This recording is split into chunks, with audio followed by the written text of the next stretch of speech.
The Goa Board of Secondary and Higher Secondary on 15 June 2021 issued an important circular.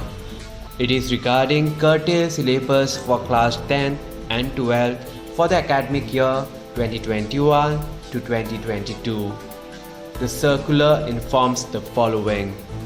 In view of seriousness of the pandemic, postponement of exams and the forthcoming assembly elections, etc., the curtailed syllabus which was implemented during the last academic year for standard 10 and 12 will now be applied for the new academic year 2021 to 2022. Subscribe to Goa First News and Entertainment channel and click on the bell icon and never miss any update.